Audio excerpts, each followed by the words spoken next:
Bom dia a todos e todas. Sempre é um prazer estar nesta instituição. E hoje vamos conversar com um tema que, para alguns, é bem corriqueiro.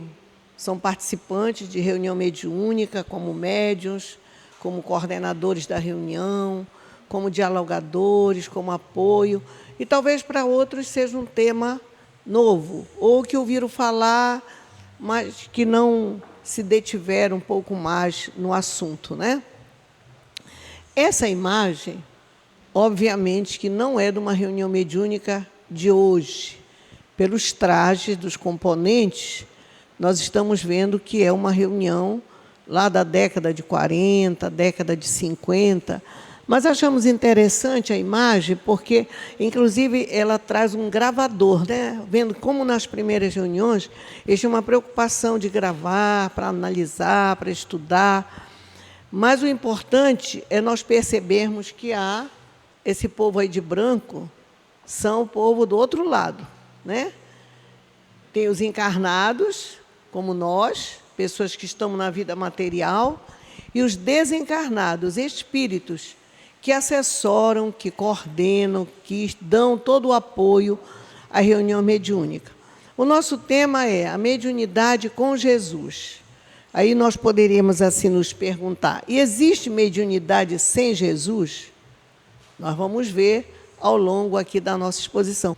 Bem, então nós pediríamos que nós vamos para o segundo slide. No segundo slide, nós vamos ter uma pergunta. O que é mediunidade?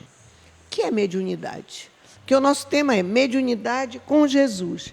O que é que nós achamos que seja mediunidade? Ela é um dom? É uma faculdade? É um privilégio? É um castigo? É um sexto sentido? É uma condição de ser meio entre dois planos de vida? O que é que vocês acham? Vocês acham que pode ser uma faculdade? Uma faculdade, né? Algo inerente ao ser humano. Então, vamos passar para o outro slide que vai nos dizer quem é o médium, né? Quem é o médium? Que aí o médium está totalmente vinculado à mediunidade. Sempre é médium, seja quem esteja envergando um corpo masculino, um corpo feminino. A terminologia sempre será médium. O médium, a médium. Só muda o artigo que vem antes. Não tem a expressão a média. Média é café com leite e pão. Média não existe no feminino de médium. Então, o médium pode ser qualquer pessoa, médium. Ou será que só é médium quem é espírita? Hein? Qualquer pessoa. Qualquer pessoa em qualquer parte do continente, dos continentes que estão no planeta Terra. A mediunidade, ela é uma faculdade inerente ao ser humano. Esse ser humano ele pode ser europeu, americano, africano, asiático, indígena, descendente das nossas raízes afro. O ser humano, ele é uma faculdade presente no ser humano. É a capacidade que este ser, que nasce com a mediunidade, tem de ser o meio. A palavra médio significa meio, né? Meio, aquele que possibilita a comunicação, a relação entre os dois planos de vida. Este plano de vida que nós vivemos, que nós chamamos de plano material, e o plano de vida que vivem os espíritos, ou seja, nós, após o fenômeno chamado de morte ou desencarnação, quando deixamos este corpo e passamos a ter uma vida no outro plano, ainda com o corpo, que chamamos de perispírito, mas que tem uma densidade menos materializada que a nossa, né? E que o espírito está sempre presente. Qualquer religião nos diz que a alma, que o espírito, é imortal. Daí porque todas as religiões têm a conotação de serem espiritualistas. Espiritualista é todo aquele que acredita na existência do espírito, que se contrapõe ao materialismo, que, no caso, não acredita que há vida após a morte, que não há uma ausência do espírito. Então, todas as religiões, elas acreditam que o espírito sobrevive após o fenômeno morte. A doutrina espírita nos diz que sobrevive e pode se comunicar. Através do quê? Da faculdade mediúnica. Através de quem? Do médium, que é sempre um ser humano. Esse médium, ele nasce com essa condição? Sim. Se nós formos ler, a literatura espírita é rica nesse material. Começando pelo Livro dos Médiuns, que é uma obra básica, né, codificada por Kardec, e depois as obras que se seguem, que vão nos dizer que a mediunidade, o médium, ele nasce nessa condição. Ele tem uma preparação anterior ao reencarnar, né? No plano espiritual, antes de reencarnar, há uma preparação orgânica e, obviamente, que essa preparação inicia no espírito, mas ele precisa, organicamente, de um cérebro, de um psiquismo preparado para ele, a partir de um determinado momento, essa faculdade se manifesta. Ela pode se manifestar em diferentes idades. Tem pessoas que, desde a infância, já identifica-se a faculdade mediúnica, só que na infância, obviamente, que não é recomendável que a mediunidade seja exercida. Então, geralmente, há uma suspensão da mediunidade. Vem assim como que um lembrete para aqueles pais. Olha, essa criança tem essa faculdade, mas ela deve ir para a evangelização, a família deve cultivar hábitos muito amorosos com ela, sem medo, né? E fazendo ela compreender, dentro das possibilidades dela, essa existência. Tem criança que ela nem diferencia se é espírito ou é um de nós encarnado. Ele trata, principalmente quando tem até 7 anos, às vezes não é nem mediunidade, é porque não completou a reencarnação, então ele vê, tem um amigo invisível, ele conversa, depois some, ele também às vezes nem lembra, a criança não lembra mais.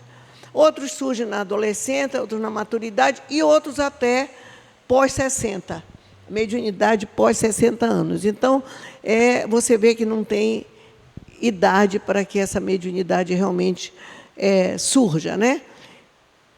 Precisa ser espírita para ser médium? O que é que vocês acham? Não. Tem pessoas que nem são religiosas, elas não têm religião nenhuma. Às vezes elas nem acreditam, elas se dizem materialistas, mas elas têm a mediunidade.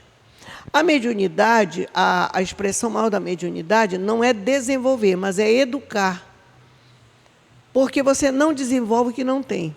Se a gente não tem a mediunidade, alguns de nós estamos já numa idade bem avançada, né, na adultidade, ou às vezes até já numa considerada velhice, participante de reunião mediúnica há muitos anos, e a mediunidade não se faz presente.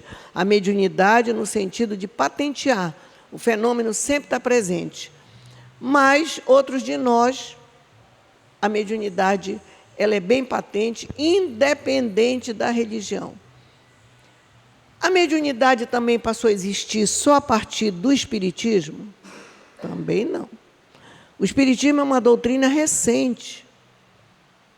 Kardec codifica, né, a doutrina espírita, o espiritismo surge a partir do fenômeno mediúnico. Quando na França começa a surgir as famosas mesas girantes, já tinha havido o fenômeno nos Estados Unidos, com as irmãs Fox, em Hydesville, mas acabou ficando isolado. Quando vem para a França e começam as mesas a se movimentar, o Kardec é convidado para assistir. O Allan Kardec é o codificador da doutrina espírita.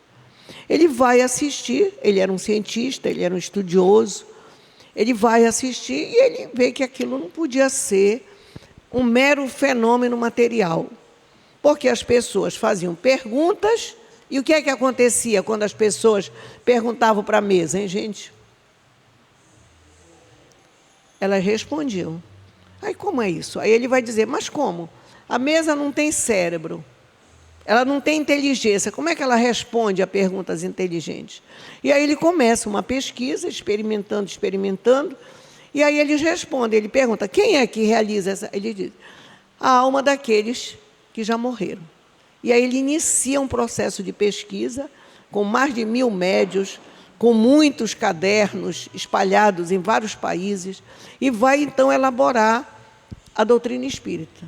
Vai fazer toda a codificação. Então, veja bem, antes do Kardec, já existem médios. Se nós formos para o Antigo Testamento, para o Novo Testamento, para outras obras de outras religiões, o fenômeno mediúnico está presente. Há uma comunicação daqueles que estão do outro lado com os que estão aqui. Tem um fenômeno que é muito emblemático que está no Novo Testamento. Quando Jesus sobe ao Monte Tabor, levando 2 discípulos, não é? O João e o Pedro, e quando ele chega lá, há uma materialização do Moisés e de Elias. Ambos já tinham, ido para o outro lado há muito tempo atrás. É um fenômeno de materialização, né? Duas pessoas que já haviam morrido, que é o Moisés, que está mais de 2000 anos antes de Jesus, e o Elias, que está há mais ou menos uns 500 anos, os dois se materializam e todo mundo vê. Porque esse fenômeno se dá, ele é um fenômeno mediúnico, tem que ter um médium que fornece ectoplasma, são chamados médios de materialização. Hoje quase não se vê mais esses médios, né? Eles foram muito importantes numa época em que era necessário provar que os espíritos existiam. Aqui mesmo, neste salão, houve muito fenômenos da Ana Prado, que materializava vários espíritos e as pessoas... Porque quando nós somos médios videntes, nós apenas, como médios, vemos os espíritos. Mas quando o espírito se materializa, todo mundo vê. Então, eles se materializam, falavam... Tanto que esse prédio aqui, ele é comprado, uma parte do dinheiro dele foi dado pelo Frederico Figner, que era uma pessoa do Rio de Janeiro, que veio até Belém, quando soube que estava vendo esse fenômeno, porque a filha dele tinha morrido na febre espanhola. E ele vem porque ele e a mulher estavam inconformados com a desencarnação da filha. E a filha se materializa, fala com eles. Aqui na União, a gente que está há mais tempo no planeta Terra e no movimento, eu ainda cheguei a ver. Aqui na União tinha as flores, os pés e as mãos materializadas nesse fenômeno. E era muito interessante, porque elas iam até aqui, feitas de parafina. Obviamente que se fosse luva, qualquer coisa, quebrava tudo. Quando houve um movimento para criar o Museu Espírita Nacional, a diretoria da época da União mandou todo esse material para lá. Mas tem um livro, né, do Nogueira de Farias, Trabalho dos Mortos, que conta. Mas o próprio Chico, no início da mediunidade dele, ele tem também fenômenos de materialização, mas depois vai materializar os livros, né? E deixou para nós essa riqueza que são as obras psicografadas, aí vem Divaldo, Raul e tantos outros, Dona Ivone Pereira, né, que vem nos dando a contribuição como espíritos e eles como médios para tudo isso que nós temos. Então, não precisa... por exemplo, a Ana Prado, que era o médio, ela não era espírita, ela era católica. Quem era espírita era o marido dela, o seu Eurípides, mas a médio era ela. Então, independente da religião ou da não religião, se você nasce com a faculdade, ela existe. Aí a gente pode perguntar, o médium que não exercita a mediunidade, ele vai ser castigado? Não. Ele apenas tem o livre-arbítrio de usar ou não. É uma ferramenta que ele poderia usar, né? Muitas vezes o médium, ele é alguém que ele se compromete, antes de renascer, a usar essa faculdade para beneficiar, para consolar, porque uma das grandes matrizes da doutrina espírita é dizer para nós que a morte não existe. Um dos maiores consolos da doutrina espírita é esse, porque com todo o avanço da tecnologia, da medicina, que muitos de nós aqui estamos ainda por aqui, porque a medicina avançou muito. A gente tem o marca-passo, toma remédio para isso, toma para aquilo, já operou não sei de quê, tem uma prótese não sei aonde, tem um marca-passo. Então, a medicina ela evoluiu muito, muito, muito. Do século XX para o XXI é uma coisa fenomenal. Mas chega um dia que nós vamos embora. Ou nós conhecemos alguém que nunca morreu? Conhecemos? Levanta o braço aqui quem conhece alguém que nunca foi embora daqui. Não existe. Né? Não existe. O próprio Lázaro, que Jesus traz de volta, não porque ele havia morrido, ele não tinha morrido, era um fenômeno cataléptico, ia morrer porque já tinha sido colocado dentro da tumba. Se Jesus não vai lá e tira, obviamente, estão mostrando ali o poder de cura, né, que Jesus tinha. Mas todos nós um dia vamos embora. Então, a doutrina espírita nos diz, olha, a morte não existe. E quem é o grande propagador disso? O médium. O médium que diz para nós, através dele, os espíritos falam. Os espíritos dizem para nós, olha, eu continuo aqui. Você vê, tem um trabalho do Chico, que são as cartas, né? Já houve até um filme, que são mães recebendo cartas de filho. Logicamente que o atendimento que o Chico fazia não configura hoje as reuniões mediúnicas nas casas espíritas. A reunião do Chico era um pronto-socorro, de atendimento a mães, a pais, a familiares, a amigos, que iam lá em busca de notícia de filhos que haviam sido assassinados, se suicidado, tido desencarnes e incêndios, e morte repentina. O desespero daquelas mães levava ali. E o Chico, naquela condição mediúnica que ele tinha, né, de uma vinculação direta com essa divindade, independente do público, independente se acreditava ou não, vibrava positivamente ou não, ele recebia as mensagens. Nós outros fazemos hoje as reuniões mediúnicas, de um modo geral, as reuniões mediúnicas sérias, com Jesus, fazemos reuniões mediúnicas privadas, ou seja, elas não são mais públicas. Não, a pessoa não vai entrando e vai sentando sem conhecer a doutrina espírita, sem estudar, sem saber como o fenômeno ocorre. Daí, porque o tema de hoje, nós estamos trazendo a mediunidade com Jesus, né? Então, vamos passar para o... Aqui nós temos o livro dos médios, né? Aqui é Kardec colocando para nós. De um modo geral, todos nós seremos médios. Ele coloca aqui, toda pessoa que sente em grau qualquer a influência de espíritos, por isso mesmo é médio. Esta faculdade é inerente aqui ao homem, no caso, ao ser humano, né? E, por consequência, não é privilégio exclusivo. Também são poucos nos quais não se encontram alguns rudimentos dela. Quer dizer, algumas pessoas podem não ter rudimento nenhum, mas são mínimas. Qualquer um de nós aqui, se for pensar, em algum momento da nossa vida, nós tivemos alguma influência espiritual. Hoje, inclusive, a intuição, em muitos de nós, ela é muito presente. A intuição, ela é uma espécie de mediunidade. Essa intuição pode servir para o bem e pode ser uma intuição negativa. Nós podemos sintonizar com o bem ou com aquele companheiro equivocado do plano espiritual. Depende da nossa sintonia. Se nós somos alguém que ficamos vibrando no ódio, na raiva, na mágoa, né? Se nós somos aquela pessoa que estamos o tempo todo sem perdoar, com dificuldade de críticas acirradas, ironicamente, tendo comportamentos, às vezes na linguagem falada ou na linguagem escrita, vamos para o Facebook, para o Twitter, para o Instagram, postamos coisas ridicularizando os outros, muitas vezes distribuindo fake, nós vamos sintonizar com esse povo do outro lado na mesma faixa da gente. Então, o médium, mesmo que não seja ostensivo, porque o Kardec vai dizer depois ali, né? Que pode-se, pois, dizer que todo mundo é mais ou menos médio. Todavia, usualmente, esta qualificação não se aplica senão àqueles nos quais a faculdade mediúnica está nitidamente caracterizada e se traduz por efeitos patentes de uma certa identidade, o que depende, pois, de um organismo mais ou menos sensível. Foi o que eu falei ainda agora. O médium, ele nasce com um organismo propenso, né? O cérebro dele... Tem aquele médico, Sérgio Felipe, que já deu até entrevista no Fantástico, mostrando, né, que quando você faz um eletrocefalograma no médium, no momento do transe, como é que o cérebro dele se comporta.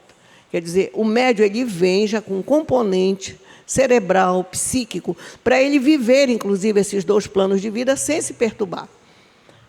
Mas todos nós recebemos influência dos espíritos, todos nós. Tanto que tem uma questão no Livro dos Espíritos, que o Kardec pergunta assim: os espíritos influenciam nossas vidas? E os espíritos respondem: muito mais do que pensais. Influenciam para o bem, influenciam para aquilo que não é muito bem. Depende da nossa sintonia. É como aqui no plano material. Quem são as nossas companhias no plano material? Assim são as nossas companhias no plano espiritual. Não é diferente. Se eu aqui ando com pessoas que, como eu, gostam de falar dos outros, são irônicos, lançam calúnias, odeiam, se organizam para o mal, no plano espiritual, essas serão também as minhas companhias. As companhias são iguais às que nós escolhemos, né? Aqui ou ali. Aqui está nos falando rapidinho da reunião. Aqui é uma reunião mediúnica séria, né? Como hoje o movimento espírita organizado faz a reunião mediúnica. Então, a reunião de caráter mediúnico serve como atividade escolar. Ora, quando nós vamos para a escola, nós vamos para quê? Para aprender. A escola, ela sempre caracteriza-se como um espaço de ensinamento. Dependendo do nosso grau de estudo, nós vamos para um determinado nível de escola, né? Se nós somos criancinha, nós vamos lá para a educação infantil, depois nós vamos para o fundamental menor, maior, ensino médio. Aí, se nós queremos fazer uma faculdade, nós vamos para o curso superior. Se nós queremos fazer um mestrado, doutorado, um pós-doc, dependendo do nosso nível de ensino, a gente vai para uma escola. E aquela escola nos dá um aprendizado. Então, a reunião mediúnica, ela também se propõe a ser uma atividade escolar. Porque a comunicação dos espíritos nos ensinam muito. Muitos depoimentos deles, a gente se vê. E, meu Deus, eu sou igualzinho a esse espírito. Todo atrapalhado, igual a ele. Estou remoendo aqui raiva, mágoa, não perdoo. Fico criando problema onde não existe. Não cuido do meu corpo material. Tem espírito que se comunica após a desencarnação, não se reconhecendo como suicida, mas ele é. Porque ele é alguém que ele não deu atenção ao corpo, ele não deu atenção para a sua saúde. Ele sabia que ele era diabético, mas ele come açúcar, toma um açaí com bem açúcar e farinha, né? Mas reza para o plano espiritual fluidificar o açaí dele. Por mais que fluidifique, mas ele está injetando ali coisa, né? Ele tem problema cardíaco, mas eu tinha um tio que dizia que ele não ia no médico, que quem vai no médico sempre acha doença. Mas só acho que tem. Claro que nós somos pessoas que geralmente nós temos alguma coisa. Quem faz o check-up rotineiro vai identificando, vai tratando, né? A homeopatia diz que muitos tumores, muitas pedras que nós colocamos dentro do corpo, está na relação das nossas emoções. Hoje, inclusive, tem essa medicina, né, holística, que diz assim, olha, a doença do corpo ela é um reflexo da doença da alma. Claro que algumas doenças nós trazemos já no perispírito. Muitos de nós, nessa encarnação, nunca fumamos. Mas nós temos uma asma braba. Nós somos o fumante do passado. Porque tem amigos nossos que dizem assim, fumar ou não fumar, beber ou não beber, a gente vai morrer. O problema não é morrer. O problema é o que tu traz para o teu corpo, que muitas vezes não se manifesta nessa existência, mas vai para outra. Então, a gente nasce aquela criancinha asmática, aquela criancinha com algumas dificuldades, porque nós impregnamos o perispírito com as nossas dificuldades, né? Não vamos dizer os nossos erros, as nossas dificuldades. Nós todos queremos nos melhorar, mas a gente tem os nossos dias mais saudáveis e os nossos dias menos saudáveis, né? Então, a reunião mediúnica ela nos oportuniza. Os mentores da vida maior, toda reunião mediúnica com Jesus, né? Aquela reunião mediúnica pautada no Evangelho, nos princípios que a doutrina espírita nos diz, dai de graça o que de graça receber. Não se pode cobrar. Aí vem a mediunidade com Jesus. Não se cobra nada. Mediunidade não é emprego. O médium ele tem que ter o trabalho dele. o trabalho que ele escolhe dentro das profissões dele. E também ser um voluntário na casa espírita e exercer a faculdade mediúnica. Ele não pode cobrar nada. Aí tem que dizer assim, não, eu não cobro, mas se me dão assim 6 ovos, eu aceito. Não, mas isso é uma forma de pagamento. Eu lembro, durante muitos anos, eu fui trabalhadora do Ivon Costa, numa época que tinha o trabalho de desobsessão. E médio nem eu sou, né? Até hoje, com meus 7,4, a mediunidade ainda não apareceu. Acho que não vai aparecer nesta existência. E eu e o Alberto fazíamos parte da equipe de entrevista. Quando foi um dia, uma senhora chegou com 2 cachimbos, uma para mim e um para ele. Aí, e 6 ovos para cada um. Nós não entendemos nada, mas ela foi e ela disse para nós que ela estava levando para nós, porque nós tínhamos atendido ela. Um de nós tinha atendido na entrevista inicial e o outro tinha acompanhado ela. E que ela estava muito melhor, então ela levou. Por que ela levou o cachimbo, eu não sei. E os ovos também. Aí nós, cada um de nós com 6 ovos e 2 cachimbos. Aí o que a gente vai fazer? Bem, a gente vai jogar fora os cachimbos e os ovos demos lá para o caseiro do Ivon Costa. Mas você tem que ter cuidado. Por exemplo, um médio de cura, né? Que é aquele médio que impõe as mãos. Você imagina, você é louco de dor, um médio impõe as mãos. Você tem uma condição financeira, aí você já quer ajudar. A pessoa que é ajudada, ela pode querer dar. Nós é que não podemos receber. Te diz para ela, olha, canalize para uma instituição. Eu trabalho em tal instituição, dei para essa instituição. Ou se o senhor não quiser dar para nenhuma casa espírita, dê para uma casa que atende. Né? Então, a gente tem que ter muito cuidado. Muitos de nós ouvimos falar do Edson Queiroz. O Edson Queiroz era um grande médium. Ele não era propositadamente de cura. Ele era igual o Zé Arigó. Começou a passar até o filme do Zé Arigó, né? Quem puder ver, vamos ver, é muito interessante. Ele era um médium de psicofonia, ou seja, aquele médium que o espírito vem e, através dele, fala. Espírito também não entra no médium, viu, gente? Tem gente que tem medo, né? Diz assim, ele vai entrar em mim? Não. Digamos, eu sou o espírito, o Cleiton é um médium. Eu me aproximo dele, me ligo mentalmente a ele. Se ele for vidente, ele vai ver a cena que eu estou projetando para ele. Ou vai me ver e vai dizer, olha, estou vendo um espírito muito bonito. Parece que ela foi nessa encarnação chamada de... Ela também era muito humilde. Se ele for um médium audiente, eu falo alguma coisa e ele vai reproduzir. Ele diz, eu estou ouvindo, o espírito está dizendo isso e isso. Se ele for de psicofonia, eu começo a falar através dele. E ele, se for um médium educado, ele controla a minha linguagem. Aquilo que ele achar que eu não devo, que não deve ser dito para a plateia. Tem espírito que chega que quer derrubar a mesa, quer levantar a mesa. Se o médium não tiver uma educação, ele levanta a mesa, derruba. Aí vai depender, isso que nós chamamos de educação mediúnica, que é uma educação ao longo da vida. Não é no dia da reunião apenas o médium se preparar para a reunião, não.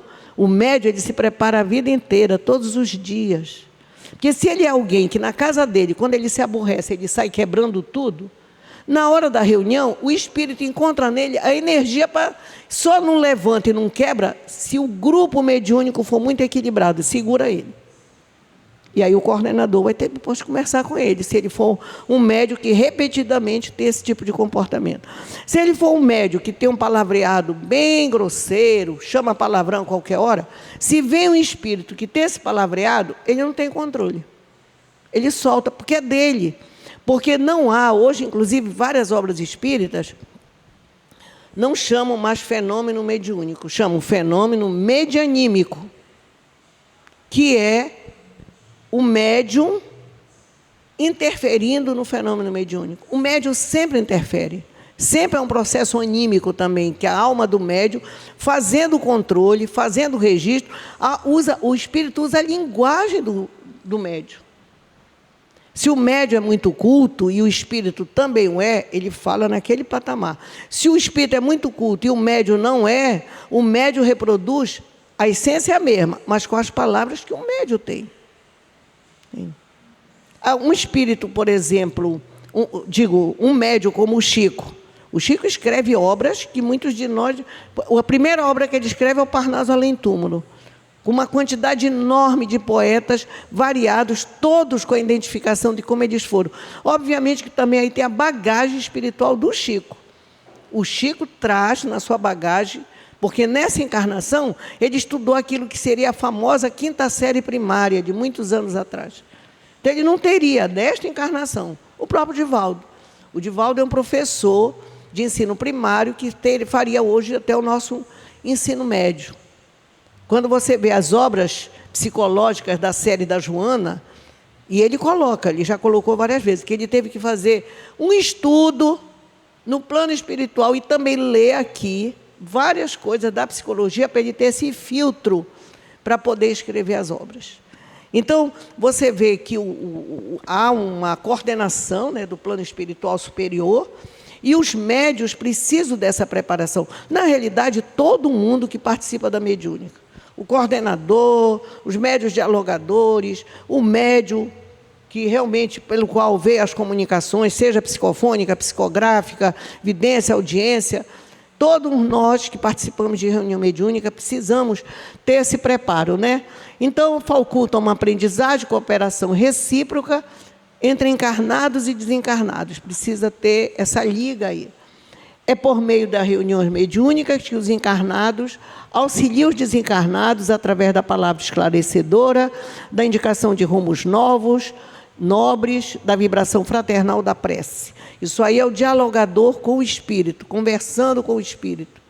Aí a gente podia perguntar assim, mas há necessidade da reunião mediúnica? Para nós ainda há. Muito mais de aprendizado a nós. Os espíritos superiores poderiam atendê-los no plano espiritual sem nós? Poderiam. Antes da codificação kardeciana, não tem reunião mediúnica estruturada como tem hoje. Então, tem praticamente o espiritismo 200 anos. E antes, esses espíritos não eram atendidos? Claro que eram. Só que para um espírito superior chegar a uma alma que está no umbral, nas regiões bem inferiores, ele teria que baixar muito o padrão vibratório dele. Então, a reunião mediúnica conosco, encarnado, ela é mais acessível para atender. Ela é um pronto-socorro, ela é um hospital, ela é uma escola de atendimento a esses espíritos. Quem é que vai se comunicar nessas reuniões? Geralmente, espírito sofredor. Espírito ainda vinculado ao corpo material, principalmente os suicidas. Não todos, porque cada suicida também tem uma história.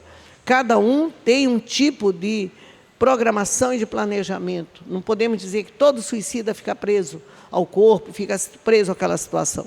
Há uma generalidade, na maioria dos casos, mas há muitas exceções também, dependendo de como foi, quem é que está por trás, a condição daquele ser na hora daquela dor tão violenta que ele resolveu partir. Vamos em frente, amigo. Por outro lado, os desencarnados, tanto os benfeitores quanto os sofredores, ajudam os encarnados, indicando trilhas que permitam a aquisição de equilíbrio e de paz, ou demonstrem, em função de seus acontecimentos, o que não deve ser feito, para que não venham a sofrer o que ora padecem no campo invisível aos olhos comuns. Esses 2 slides, eles foram tirados do livro Desafios da Mediunidade, o Espírito é o Camilo, o médium é o Raul Teixeira, e é respondendo uma pergunta feita ao Espírito, pergunta 71, tá?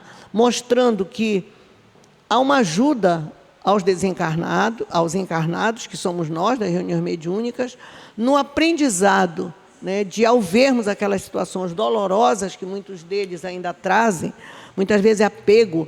Tem espírito que ele está apegado à casa, aos móveis, às pessoas. Então, para que nós trabalhemos esse desapego. Alguns de nós somos muito apegados às coisas, né? Coisas, às vezes, simples do dia a dia. Roupas velhas, às vezes uma roupa já caindo aos pedaços, mas a gente ainda está guardando.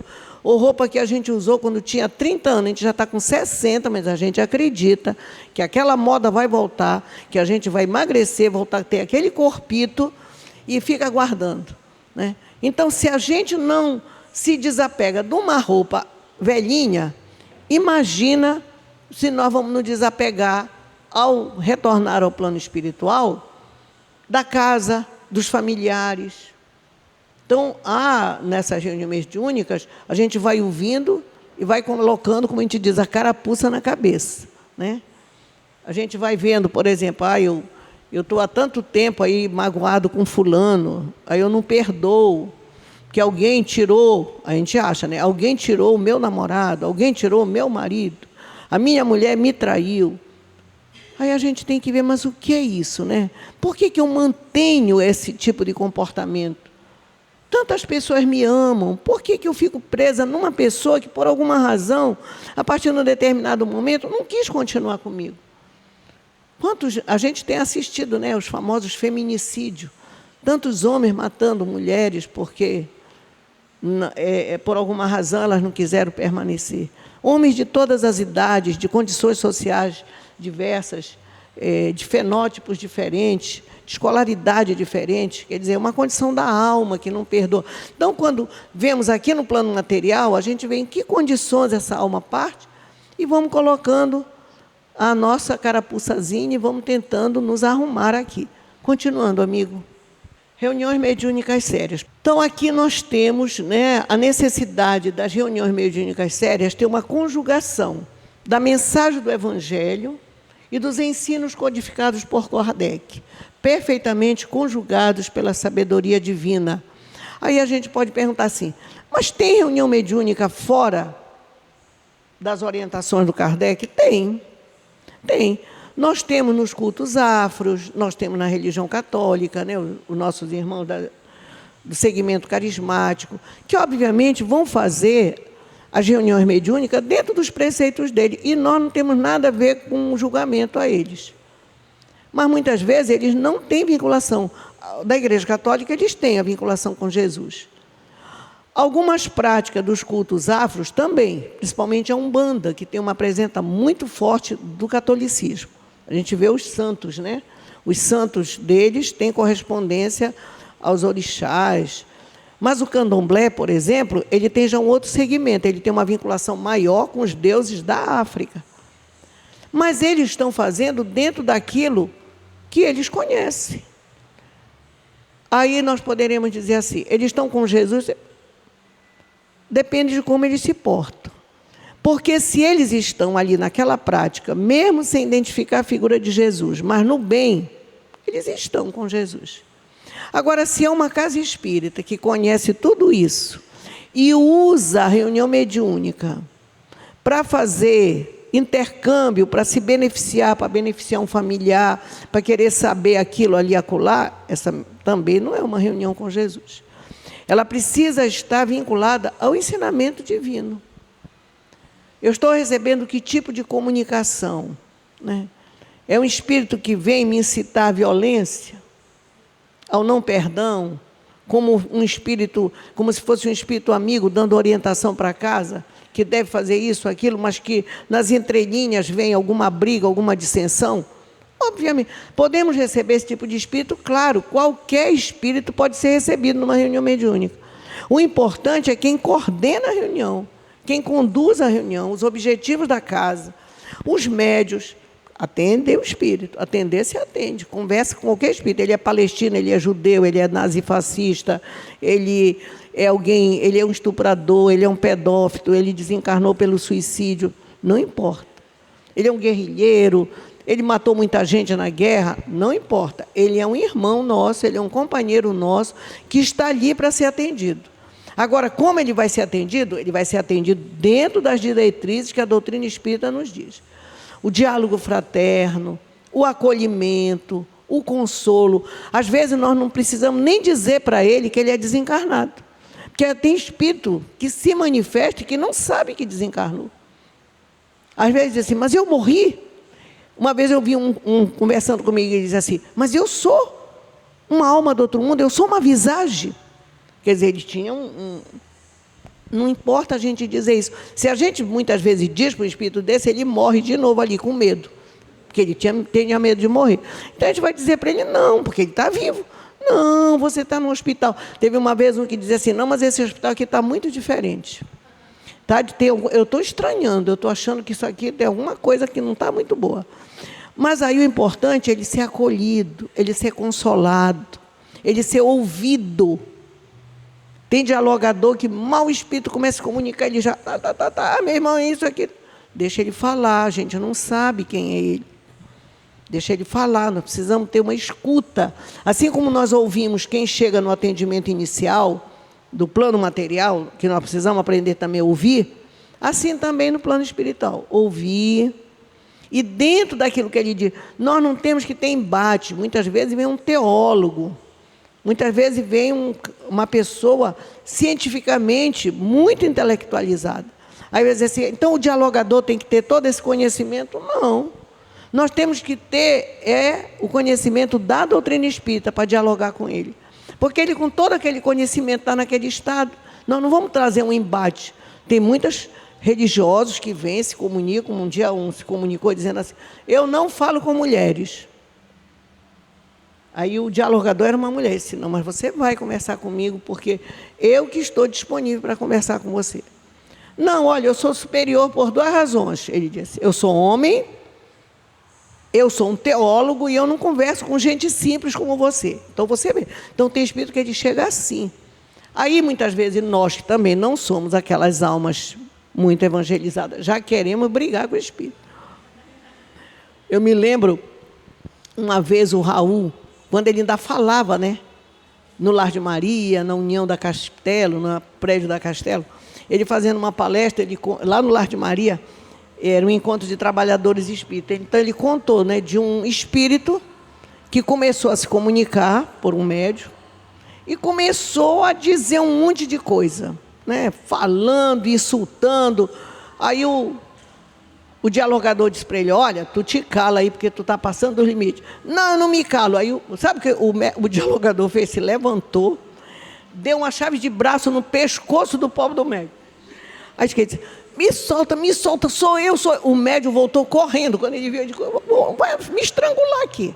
Então, obviamente que isso aí, o Raul está contando uma situação passada lá no Rio de Janeiro, nos anos 50, mas já no movimento espírita, ele caminhou também. Vocês imaginam, aqui, este salão, sem essas divisórias, quantas cadeiras dão? Aqui já teve reunião mediúnica pública. Reunião mediúnica pública aqui, no Ivon Costa, no Lar de Maria. Quando eu iniciei, como jovem, né, participando do movimento de juventude, eu participei no Ivon Costa de reunião mediúnica pública. Eu tinha 17 anos. Eu tinha um pavor. Olha, eu sentia tudo que eu ia incorporar. Não, era um medo.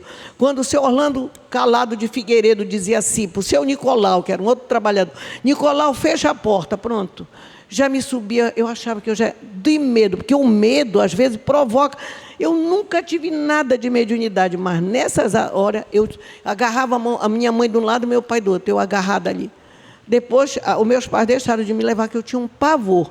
E depois as reuniões foram mudando. Um antigo diretor daqui contou uma vez para nós, era o seu Simão, que quando o Magalhães Barata morreu, o Magalhães Barata era o governador do estado na época, né? E o corpo ficou, né, eu acho que 7 dias nas visitas, como geralmente fazem, né, quando é uma autoridade, alguém assim, considerado importante na cidade. Ele disse que aqui teve uma reunião mediúnica, que havia comunicações simultâneas do Barata. O Barata em várias condições. Uma, gritando contra o arcebispo, que o arcebispo tinha feito algumas coisas e que ele não gostou lá na hora que ele morreu. Outro, ele dizendo que estava em sofrimento. Outro, ele dizendo que já estava num plano espiritual superior. Então, você vê, ali podia ser mistificação do médium, mistificação do espírito, animismo, outros que obviamente deveriam ser baratistas, elogiando, né, e tudo mais. Então, esses processos, a reunião mediúnica pública, ela é muito complicada. Geralmente é uma reunião que não tem estudo, a pessoa vai chegando e vai participando, e também ela traz todos esses comprometimentos, às vezes traz uma pessoa obsediada, uma pessoa doente, que não tem condições de participar da reunião mediúnica. Você imagina um médico, né? Ele é um médico, mas ele está doente, ele vai se operar? Então, uma criatura que chega doente na casa espírita, ela não tem condições de, através dela, haver a comunicação de um espírito que está vinculado a ela nesse processo obsessivo. Aí é uma mediunidade sem doutrina espírita, sem esclarecimento, sem Jesus. Vamos em frente, amiguinho. Reuniões mediúnicas sérias, eu não estou conseguindo ler daqui o que está escrito aí em preto. Vamos lá. Eu acho que é mediunismo, né? Então, diga aí. Mediunismo sem evangelho, fenômeno sem amor. Pode ir em frente, tem vários. Mediunismo sem doutrina espírita, fenômeno sem esclarecimento. Mediunismo com espiritismo e sem evangelho, e mediunismo com evangelho e sem espiritismo, igual realização incompleta. Pode ir em frente, por favor. Aqui coloca, aí já temos aqui a mediunidade com Jesus e com os princípios doutrinários. Então, aí nós teremos um penhor de vitória espiritual e uma valorização dos talentos divinos. Pode ir em frente, amigo, por favor. Mediunidade, evangelho, espiritismo. A conjugação dos três fatores. Aqui nós temos a passagem do evangelho, no capítulo 26, que nos fala da necessidade de darmos gratuitamente o que gratuitamente havemos recebido. Restituir a saúde aos doentes, ressuscitar os mortos, curar os leprosos, expulsar os demônios. Dai gratuitamente o que gratuitamente haveis recebido. Está em Mateus. Não podemos, em hipótese nenhuma, receber nada. Agora eu comecei a falar do Edson Queiroz e acabei mudando para outro assunto. O Edson Queiroz era um médium psicofônico e, através dele, havia as cirurgias. Ele, na época, a comunicação era através daquele médico chamado Dr. Fritz. Ele veio a Belém e fez os atendimentos no Centro Espírita Allan Kardec, na Marambaia. Eu estive lá, assisti. Como o fenômeno era uma coisa impressionante. Ele operava as pessoas, havia um grupo de pessoas que eles chamaram para ficar numa vibração a ele, né, lendo evangelho, orando. Eu e outros companheiros fomos chamados para participarmos. E depois ele mesmo veio, né, o Edson Queiroz, já no processo de transe, disse que nós podíamos parar e assistir às cirurgias que ele estava fazendo. Ele pegava o bisturi e abria sem anestesia, assim como um fenômeno, uma coisa impressionante. E vários médicos estavam lá assistindo, vários médicos. E ele dizia para olha aqui, aí o tumor, ele tirava, sem asepsia nenhuma, quer dizer, contrariando tudo o que a medicina diz. Né? E assim ele atendeu uma série de pessoas, aqui como atendeu em vários lugares. Mas aí veio os comprometimentos que ele acabou se envolvendo. Porque uma pessoa com uma doença incurável, como, por exemplo, ele atendeu várias pessoas com câncer nesse dia lá. Aí a pessoa fica curada. Aí a pessoa tem uma condição financeira. Aí dava um carro para ele. Tá? Nesse dia, inclusive, ele foi beneficiado com uma série de coisas do governo estadual, que na época estava no poder, né? Mandou carro oficial e tudo para buscá-lo. Ele tinha operado a esposa do governador e a avó. Então, você vê a dificuldade que é para um médium ficar num equilíbrio de não receber. Porque eu acabei contando a história do cachimbo e do ovinho que eu e o Alberto recebemos, né? Mas aí você vê, uma pessoa, ele foi se envolvendo, chegou a um ponto que a Federação Espírita de Pernambuco, ele era pernambucano, não quis mais, né, que os atendimentos se dessem lá, e o Edson acabou se envolvendo em processos muito difíceis. As cirurgias começaram a não dar certo, as pessoas começaram a desencarnar, porque, por certo, não era mais o Dr. Fritz, outras entidades o envolveram, e ele acabou tendo um desencarne trágico, né? Que a gente espera que ele, no plano espiritual, hoje esteja em outra condição, até porque ele, durante muito tempo, fez o bem. E o Edson veio de evangelização infantil, de juventude espírita. Você vê que é uma prova grande, né? Você realmente não receber. Podemos... Eu acho que essa é a última. Então, aqui, só para a gente concluir.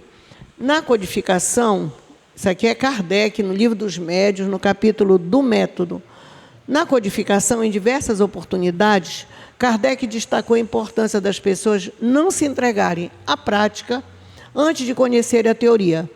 Indicou, inclusive, que são certos os prejuízos para aqueles que se entregam ao exercício da mediunidade sem antes conhecerem as condições necessárias para sua prática segura, os riscos e escolhas que enfrentarão, os obstáculos que deverão superar para que o trabalho seja produtivo. Portanto, para Allan Kardec, assim como para todo espírita consciente, o estudo antes da prática mediúnica é fundamental.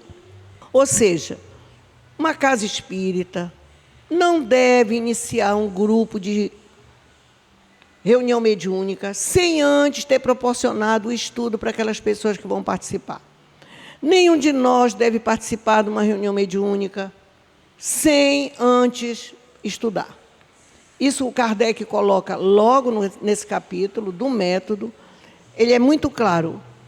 Aí vão dizer assim, mas e como é que tinha essa reunião mediúnica pública? Porque o povo não estudava. O movimento espírita, ele vai vindo aos poucos, né? Primeiro era só as palestras, depois ele criou o grupo de estudo sistematizado, os grupos de estudo, que hoje são muito presentes nas casas espíritas.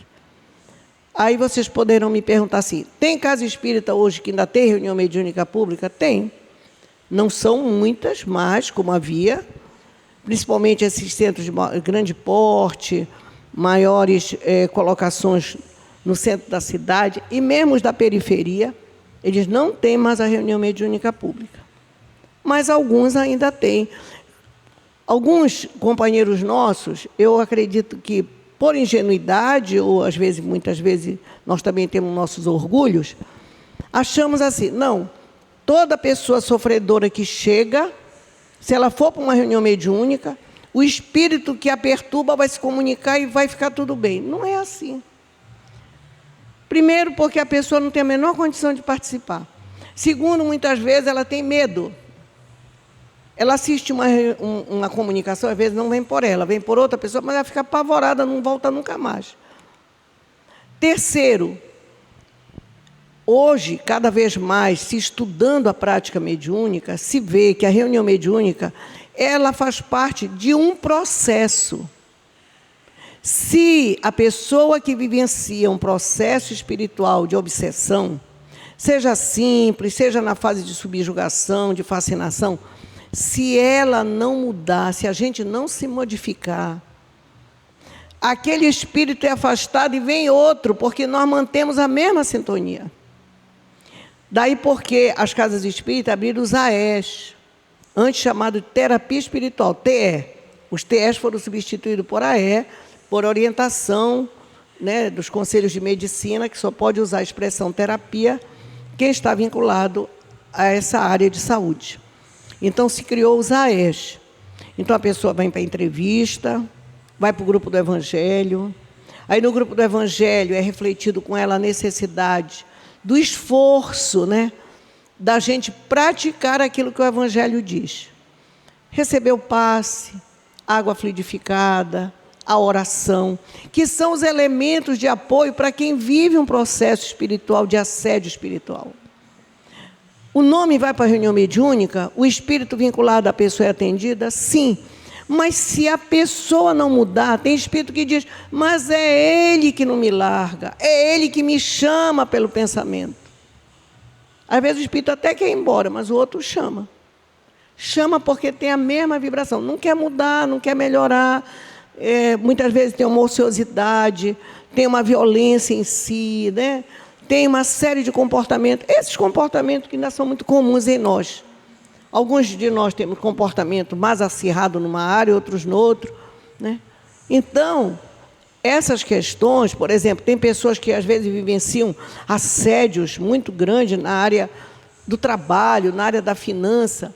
Mas se você for depois conversar com ela, ela é aquela pessoa que ela vive num processo muito de crítica, de acerramento nessa área com pessoas encarnadas. Quer dizer, aí se estabelece a vinculação. Então, a mediunidade com Jesus é esse esforço que as casas espíritas nos oferecem, né? Nos possibilitando as reuniões mediúnicas, onde nós podemos participar a partir do momento que nós estudamos, participamos de grupo de estudo, temos uma base teórica para ali estar, para compreender o fenômeno. Temos também uma vinculação com a leitura do Evangelho, o esforço da prática do Evangelho, que todos nós estamos nesse esforço, né? Nenhum de nós somos pessoas que vivenciamos o Evangelho. Nós queremos ir para o mundo de regeneração, mas às vezes queremos ir com todas as nossas artimanhas ainda de hoje, do mundo de provas e expiações, não vamos. Nosso passaporte não será dado. Se a gente não mudar, nós não iremos para esse outro momento do planeta Terra, né? Obviamente que todos nós queremos ir com nossos familiares, com nossos amigos, com as pessoas que nós amamos. Então, nós temos que fazer um esforço, conversar também com esse povo que está em torno de nós, mas cada um de nós tem uma bagagem. Nenhum de nós pode fazer nada pelo outro. Seja ele marido ou esposa, filho, filha, não podemos. Muito bem, estamos terminando. Nem deu para eu abrir para vocês. Meu Deus, como eu falo. Mas alguém gostaria de fazer uma pergunta? Temos 3 minutos. Algo que não ficou claro, que a gente queira perguntar. Quem aqui nesse grupo participa de reunião mediúnica, levante o braço. Somos poucos os que estão aqui que participam, né? Às vezes a gente pode perguntar assim, mas eu preciso ir para a reunião mediúnica? Não. Não é uma necessidade, mas eu preciso saber o que é mediunidade. Eu preciso saber o que é a prática mediúnica. Isso eu preciso saber. Para eu ter um entendimento, até para que eu não vá atrás, muitas vezes, de fantasias, de ilusões. A gente pode perguntar assim, uma pessoa que lê carta, ela é médium? Muitas vezes é. Joga búzio, é médium? É. Ela usa aqueles elementos para se concentrar e ver. Ela cobra, aí já há um comprometimento. Eu lembro do nosso amigo Jorge Gouveia, algumas pessoas que estão aqui conheceram o Jorge, né? O Jorge foi da Juventude do Ivon Costa, nosso parceiro de muitos anos aí no trabalho espírita. O Jorge já retornou ao plano espiritual. O Jorge era aquela alma que, quando ele sabia que alguém não estava muito certo, ele queria endireitar de qualquer jeito. Aí ele resolveu marcar uma consulta com a mãe dela, Mária. Não vou lá, porque nessa época nós ainda éramos todos lá da Juventude do Ivon Costa. Mas, Jorge, o que tu vai fazer lá? Não, eu vou, porque essa senhora, eu acho que não disseram para ela direitos, comprometimentos de cobrar. Lá o Jorge foi, pagou e entrou lá. Quando ele sentou, ela disse para ele, eu sei porque você veio aqui, mas eu quero dizer que eu não tenho mais volta. Isso foi uma escolha minha, eu não tenho mais volta. Ele disse, mas a senhora nem deixou falar. Eu disse, mas eu sei. Você veio aqui me convencer a não usar a mediunidade. Quer dizer, ela é um médium, mas ela fez essa escolha. Nem sei se a mãe dela, Mari, ainda está por aqui. Nunca mais ouvi falar dela. Alguns colocam, né? Eu trago o marido que foi, eu trago o amor não sei quem, ou então o pessoal que vende as ervas, né? Comigo nos pés, não sei o quê. Quer dizer, nós precisamos ter um estudo da mediunidade para a gente saber que as coisas não são assim. Não é um banho que vai trazer ou afastar alguém. Agora, se no banho... Eu acredito no banho, mas eu oro e eu mudo algumas coisas em mim, aquilo vai me ajudar, porque eu creio, mas eu estou numa ligação com a divindade. Muito obrigada, desculpem eu não ter dado tempo para vocês perguntarem. Obrigada, Estela. Tudo que a Estela colocou aqui, gente, a gente que trabalha com educação mediúnica, é muito verdadeiro. E olha só o que Allan Kardec nos coloca no livro, no Evangelho, né, segundo o Espiritismo, capítulo 28, item 9. Para conhecer as coisas do mundo visível e descobrir os segredos da natureza material, Deus concedeu ao homem a vista corpórea, os sentidos e instrumentos especiais. Com o telescópio, ele mergulha o olhar das profundezas do espaço e, com o microscópio, descobriu o mundo dos infinitamente pequenos. Para penetrar no mundo invisível, Deus lhe deu a mediunidade. Lindo, né? E a nossa porta de entrada, gente, é pelo AE, como a Estela colocou. Todas as segundas-feiras, às 14 ou 19 horas, nós temos o AE, 18h30, lá no Castelo Branco, no nosso prédio da União Espírita, e terça-feira, às 14h30.